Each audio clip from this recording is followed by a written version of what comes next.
喺一切待人接物嘅關係裏面，我哋會珍惜嗰啲守承諾、有信用嘅人。講過嘅說話，佢做得到；提出嘅標準要求，佢自己能夠滿足。呢一啲人呢，係值得尊重。而我哋相信嘅上帝就係一樣，佢所講過嘅說話言出必行，佢嘅應許永遠唔會落空。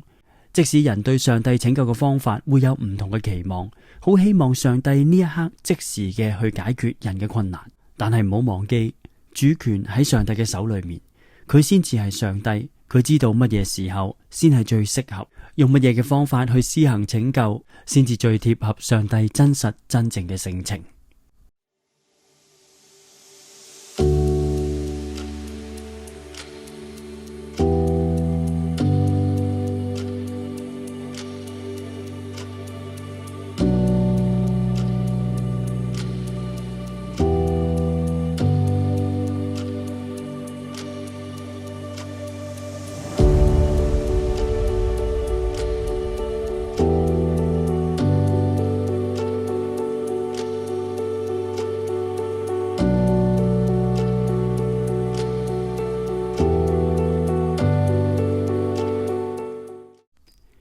我哋睇到嚟撒迦利亞書嘅第9至到11章，喺第9章開始就已經講明，上帝要懲罰嗰啲以色列嘅敵國，無論係敘利亞、腓尼基、非利士，都係以色列被擄之前嘅仇敵。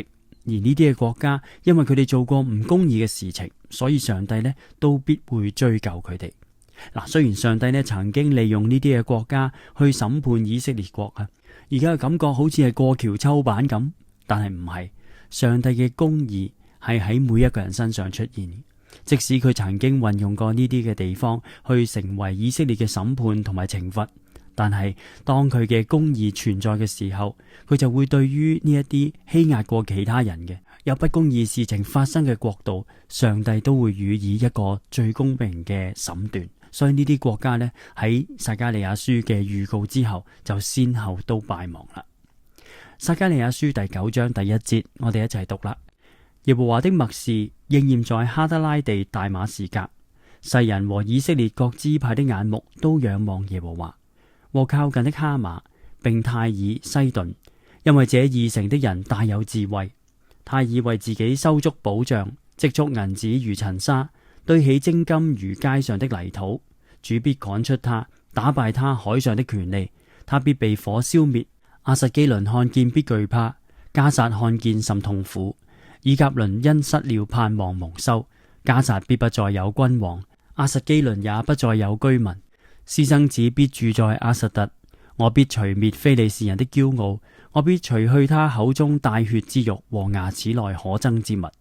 他必作為剩餘的人歸於我們的上帝，必在猶大像族長。以革倫人必如耶布斯人，我必在我家的四圍安營，使敵軍不得任意往來。暴虐的人也不再經過，因為我親眼看顧我的家。我哋讀到呢一度，上帝嘅說話臨到呢一啲嘅地方，臨到哈德拉地大馬士革呢度，補充咗一句：世上嘅人同以色列各支派嘅眼目都仰望耶和華，係指出呢個世界發生嘅所有嘅事情，任何嘅國度，唔單止係以色列嘅12個支派以色列民，更加呢係所有嘅人。佢哋都係喺上帝嘅旨意之下，能夠保留或者存活。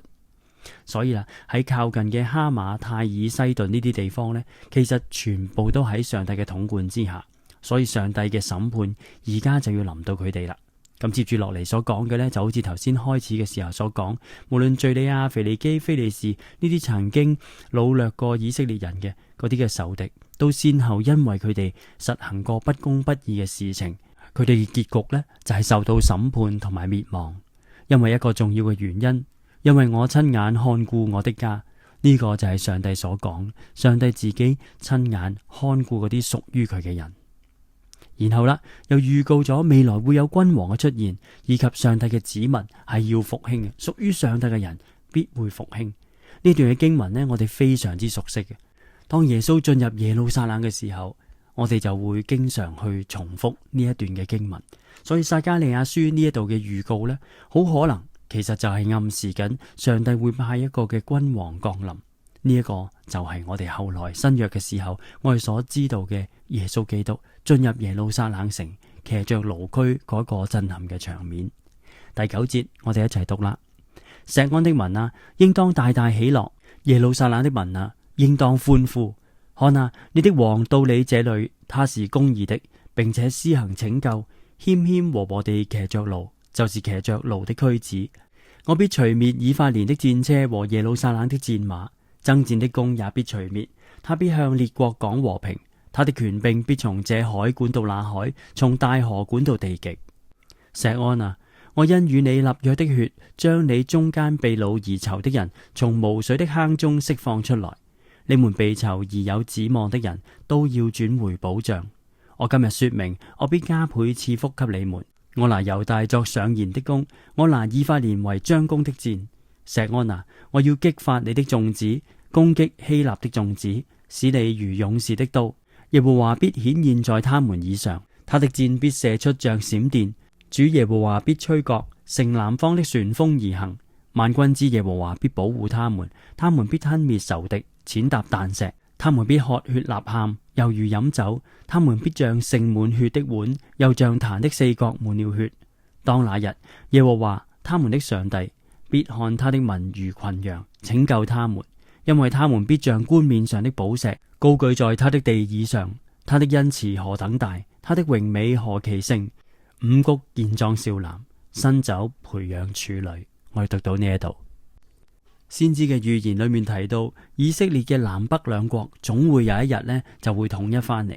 前半部分講明上帝點樣去幫助百姓去避開呢啲嘅戰禍，而喺呢一度呢，上帝就顯明喺戰爭無法避免嘅時候，佢仍然會與佢嘅百姓同在，會幫助佢哋。猶太人終會勝過希臘人，呢個亦都係上帝嘅百姓喺末後最終勝過邪惡嘅一個好重要嘅象徵。屬於上帝嘅人必有上帝嘅幫助，帶領佢哋去戰勝仇敵。喺舊約嘅時代，呢啲嘅仇敵就係佢哋側邊嘅列邦列國。喺新約嘅時代，當我哋信主嘅人面對嘅勢力就係邪惡嘅勢力、罪惡嘅勢力、魔鬼嘅勢力，我哋同樣嘅會得到上帝嘅保護，帶領我哋去渡過呢啲嘅難關。而喺主前嘅2世紀馬加比嘅時代，猶太人就起義脫離咗嗰陣已經4分5裂嘅希臘。當時佢哋就係咁樣離開咗希臘嘅統治。當時嘅君王對猶太人極其殘暴，要消滅所有嘅猶太人。甚至乎喺主前168年呢個安提阿哥伊比法王，佢曾經咧喺聖殿嘅祭壇上面獻豬，將不潔嘅嘢擺喺聖殿嘅祭壇裏面。甚至乎呢，佢容讓祭壇呢去設立成為敬拜宙斯，即係希臘天界嘅神明，又禁止人行割禮，唔准喺聖殿裏面敬拜，甚至乎焚燒舊約嘅聖經。呢個呢都係馬加比時代發生嘅事情。於是馬加比就率領群眾一齊去反抗，推倒咗佔據佢哋嘅希臘政權，重新嘅取得佢哋自己嘅獨立，大概有100年嘅時間。當你翻返嚟撒迦利亞嘅時代，上帝呼籲佢嘅百姓要重新嘅轉向上帝，因為上帝應許佢哋，佢必定會同人一齊去爭戰。屬於上帝嘅子民會得到上帝嘅幫助帶領。第10章第1節，我哋一齊讀啦。當春雨的時候，你們要向發閃電的耶和華求雨，他必為眾人降下甘霖，使田園生長菜蔬。因為家臣所言的是虛空，卜士所見的是虛假，造夢者所說的是假夢。他們白白地安慰人，所以眾人如羊流離，因無牧人就受苦。我的怒氣向牧人發作，我必懲罰公山羊，因我萬軍之耶和華眷顧自己的羊群，就是猶大家，必使他們如駿馬在陣。房角石、釘子、爭戰的弓和一切掌權的都從他而出。他們必如勇士在陣上，將仇敵踐踏在街上的泥土中。他們必爭戰，因為耶和華與他們同在。騎馬的也必羞愧。我要堅固猶大家，拯救約瑟家，要領他們歸回。我要憐恤他們，他們必像未曾棄絕的一樣，都因我是耶和華他們的上帝。我必應允他們的禱告，以法蓮人必如勇士，他們心中暢快如同喝酒，他們的兒女必看見而快活，他們的心必因耶和華喜樂。我要發嘶聲聚集他們，因我已經救贖他們，他們的人數必加增，如從前加增一樣。我雖然播散他們在列國中，他們必在遠方紀念我，他們與兒女都必存活，且得歸回。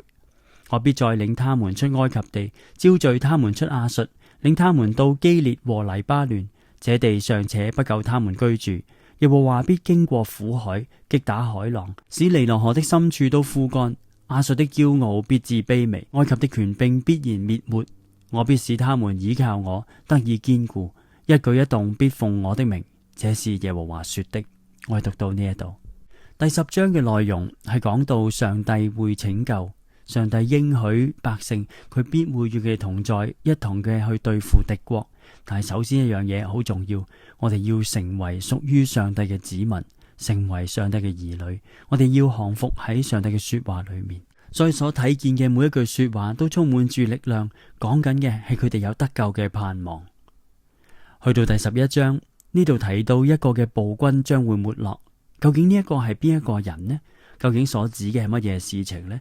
我哋冇辦法完全嘅去掌握，冇辦法去確認。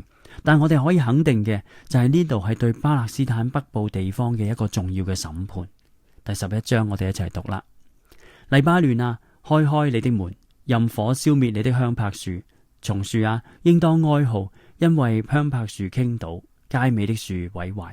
巴山的橡樹啊，應當哀號，因為茂盛的樹林已經倒了。聽啊，有牧人哀號的聲音，因他們榮華的草場毀壞了。有少壯獅子咆哮的聲音，因約旦河旁的叢林荒廢了。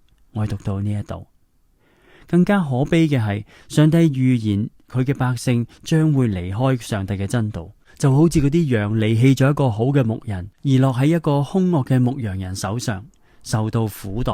呢度所展現出嚟嘅事情，就係耶和華嘅百姓厭棄咗佢嘅牧羊，所以不知不覺之間背棄咗上帝同佢哋之間嘅約，背棄咗上帝嘅律例，所以最尾佢哋遭受到懲罰。而喺主後嘅70年，以色列地就被蹂躪，被羅馬所征服。第11章第4節，我哋一齊讀啦。耶和華我的上帝如此說：你撒迦利亞要牧養這將宰的群羊，買他們的宰了他們，以為自己無罪，賣他們的說：耶和華是應當稱頌的，因我成為富足。牧養他們的並不憐恤他們。耶和華說：我不再憐恤這地的居民，必將這民交給各人的鄰舍和他們王的手中，他們必毀滅這地，我也不救這民脫離他們的手。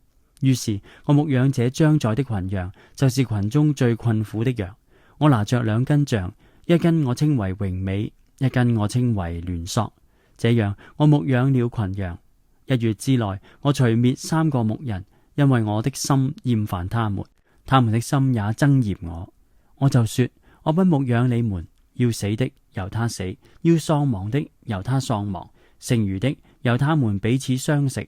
我截斷那稱為榮美的杖，表明我廢棄與萬民所立的約，當日就廢棄了。這樣那些仰望我的困苦羊就知道我所說的是耶和華的話。我對他們說：你們若以為美，就給我工價；不然就罷了。於是他們給了30塊錢作為我的工價。耶和華吩咐我說：要把眾人所估定美好的價值丟給窯戶。我便將這30塊錢在耶和華的殿中丟給窯戶了。我又截斷稱為聯索的那根杖，表明我廢棄猶大與以色列弟兄的情誼。耶和華又吩咐我說：你將取愚昧牧人所用的器具，因我要在這地興起一個牧人，他不看顧喪亡的，也不尋找分散的，不醫治受傷的，也不牧養強壯的，卻要吃肥羊的肉，撕裂他的蹄子。無用的牧人丟棄羊群，有禍了。刀必臨到他的膀臂和右眼上，他的膀臂必全然枯乾，他的右眼也必昏暗失明。當人離棄上帝嘅時候，就好似自己將自己親手擺喺一個壞嘅牧羊人嘅手上，前面嘅路失去咗價值。後來佢哋喺痛苦嘅裏面，先至會發現，原來好嗰個牧人，佢嘅說話係嚟自上帝嘅，佢所有嘅管教，佢所有嘅嘢係充滿住榮美，充滿住同上帝嘅聯繫。但係如今上帝廢棄咗呢啲嘅人，唔要佢哋啦，離棄佢哋嘅時候，佢哋就得唔到真正嘅栽培，就好似羊失去咗一個好牧人一樣。落喺壞嘅牧人手上嘅時候，甚至乎呢個牧人會吃肥羊嘅肉，撕裂佢哋嘅蹄。但係上帝好清楚指明，無論係羊，無論係牧人，喺一個咁嘅處境之下，上帝嘅審判仍然存在。唔單止審判羊，而嗰啲壞嘅牧人，上帝同樣嘅審判。今日當我哋去睇呢段經文嘅時候，我哋好難直接嘅去聯想到同自己有啲乜嘢關係。但係當我哋將呢一段嘅信息擺喺我哋自己同上帝之間嗰個真實嘅關係裏面嘅時候，我哋就會好清楚得到一個嘅提醒。我哋點樣先至能夠順服我哋嘅好牧人呢？我哋點樣喺上帝聖經嘅真道裏面要站立得穩，唔好失去咗上帝所應許嘅解救，唔好失去咗上帝嘅祝福啦。求主幫助我哋，讓我哋嘅生命被聖經嘅說話提醒，讓我哋重新嘅去建立同上帝真實嘅關係。我哋低頭祈禱，天父，求你憐憫。我哋有時都如羊走迷，我哋偏行己路，我哋唔願意聽從你嘅吩咐。當你管教嘅說話，當聖經嘅指引臨到我哋面前嘅時候，我哋有時選擇視而不見，我哋選擇延遲嘅去聽從，我哋喺拖延嘅裏面享受罪中之樂，但係呢一切都係上帝你所唔喜悅嘅。求主你赦免我哋嘅罪，你幫助我哋能夠重新振作，能夠知道我哋要行喺上帝你眼中看為正確嘅道路裏面，以致我哋珍惜呢一個嘅好牧人，以致我哋珍惜被你所管教嘅時刻，以致我哋能夠重新嘅喺你嘅說話裏面，喺你嘅真道上面能夠站穩。求上帝你幫助我哋，免得我哋被捨棄，免得我哋受凌辱，免得我哋墮落陷入罪惡之中，將來面對上帝你嘅審判。求主你加添我哋嘅力量，憐憫我哋，保護我哋。我哋咁樣祈禱交託，奉耶穌嘅名，阿門。